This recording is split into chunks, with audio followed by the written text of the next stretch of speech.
Earlier, Chinese hackers used to participate in hacking competitions around the world and get the first position. But after 2017, their presence suddenly disappeared. At first, no one understood why Chinese hackers were not participating. But then in 2019, an incident happened which exposed the dangerous plan of China. Once again, flattery in ZMTV's videos. Nazarene, in March 2017, a group of hackers from China went to Vancouver, a city in Canada. Their mission was to find the hidden vulnerabilities in the world's most used software and devices.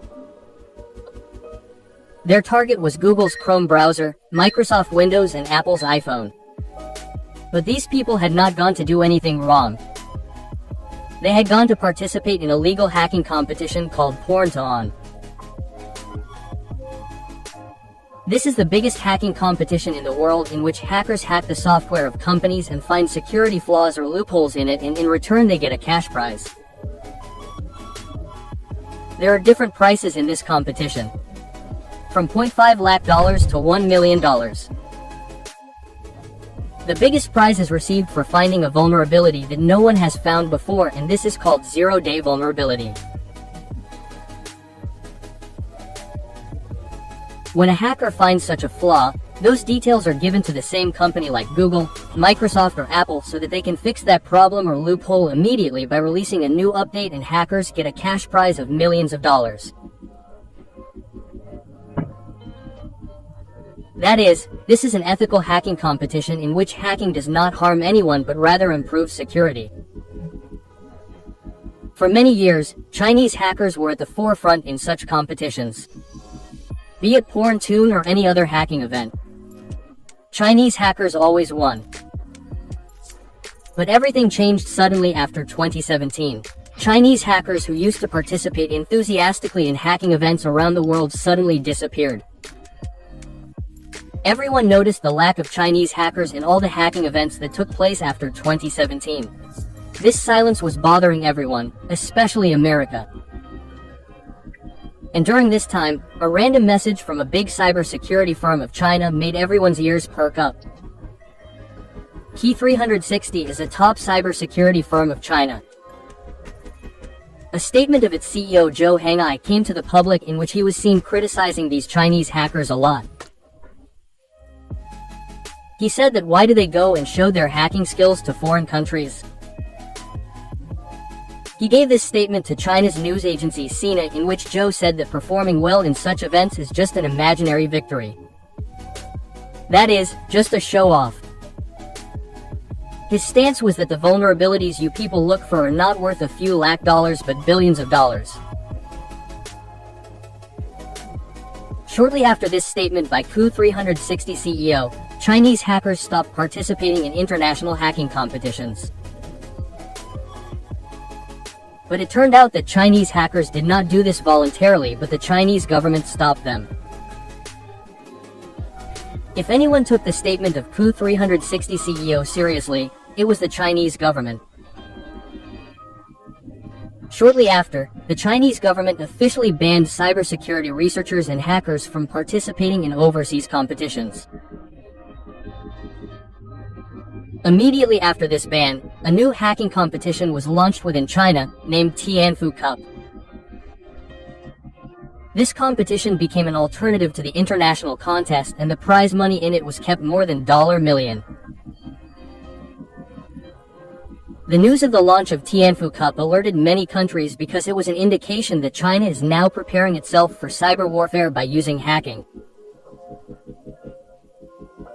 In November 2018, the first event of Tianfu Cup was organized in the Chinese city of Chengdu. In this, a $100,000 prize was won by Qijin Zhao, a researcher from 360. He had found a very powerful and dangerous hack. That too in Apple's iPhone. He started the attack through the Safari browser. Then he found a loophole in the iPhone's core system, and then through this flaw, he was able to remotely control any iPhone by just opening a web page. This meant that if a person would go to that particular web page through his iPhone, then his phone would come under the control of the hacker without him noticing. Keijin named this exploit as Chaos, and this name was absolutely perfect because this hack was going to become a problem for cyber experts around the world in the next few months. The difference between China's Tianfu Cup and Canada's Porn2On was that they used to find the hack and give it directly to the company. But Tianfu Cup did this, but through the Chinese government. The Chinese government bound him that whatever hack is found in Tianfu Cup will not be given directly to the company. Rather, it will first be given to the Chinese government, and then the government will itself deliver it to the company. And the real destruction was to happen in the meantime. This was a hack that, if sold in the black market, could fetch millions of dollars and could be used by criminals or governments to spy on thousands of people. After 2 months, in January 2019, Apple released an update in which the flaw that Keijin had found was silently fixed. But the real surprise came in August 2019, i.e. after 7 months. Google published a research paper in which they told that a mass-level hacking campaign was going on iPhones, and people's phones were being hacked on a large scale.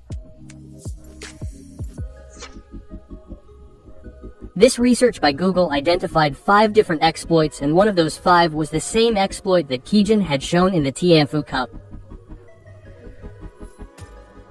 That is, the exploit that won Keijin the prize was the same exploit that was being used for mass surveillance of iPhones. Google researchers reported in their report that many things in the hacking attacks they caught in the real world were similar to the exploit. But Google did not reveal who carried out this attack and who were the people who were hacked.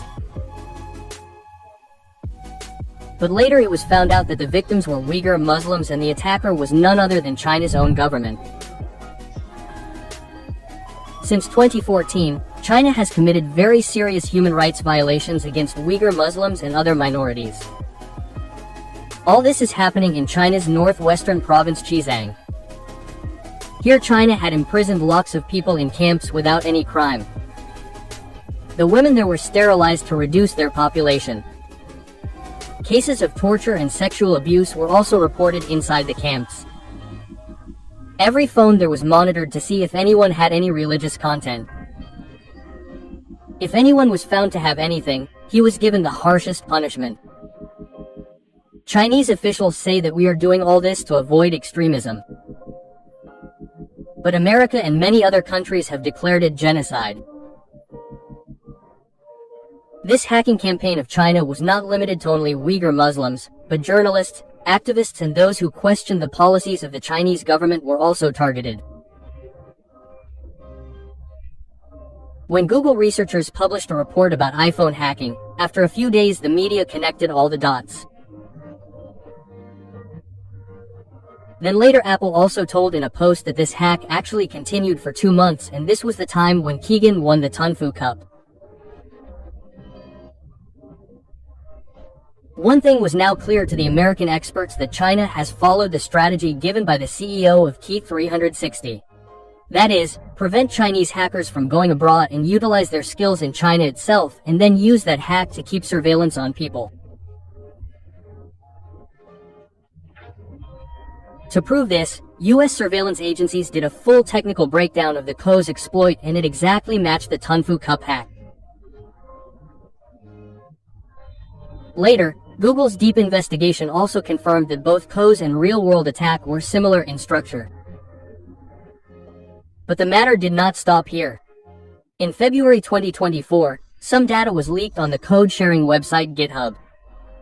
This was the data of a Chinese company named iSun, which is an IT security firm. This data contained the company's emails, chat logs, and development details of the spyware. The leaked data revealed that the company makes cyber spying tools, and later these tools are given to the Chinese government and the People's Liberation Army. The leaked chats mention contracts between the Chinese Ministry of Public Security and iSun. It was revealed that iSun charges the government $00 to $75,000 for every hacked email inbox.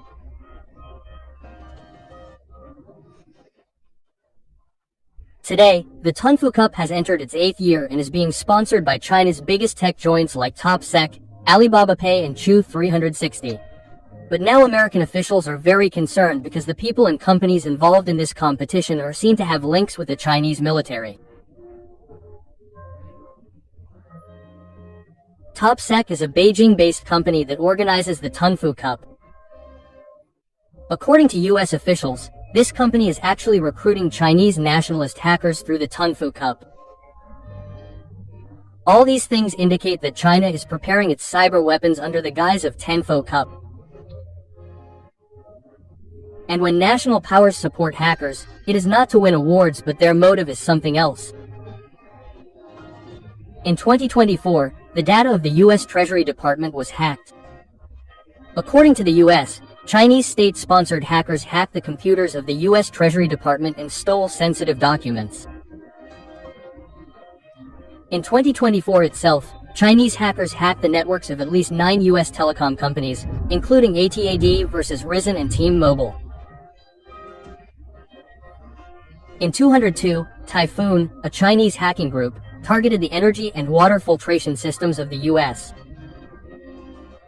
In 2023 also, a malware attack was revealed which was carried out on the US military base in Guam. These are references to some of the hackings in which Chinese hackers were involved. Experts say that whenever Chinese hacking groups target any infrastructure, they silently maintain their access inside the system for many years and cause damage only when the time comes. All these things show that China is preparing an army of hackers within itself to prepare for cyber war. A war in which not a missile but only code can bring the whole country to its knees. Where network jams will cause more damage than airstrikes. The spying tool present in the phone works more dangerously than a real-life agent, and in which a stock market crash can spread a wave of fear among the people with just one click. Hope you all will like and share this video of ZMTV as well. Thank you very much for your loving comments. See you in the next amazing video.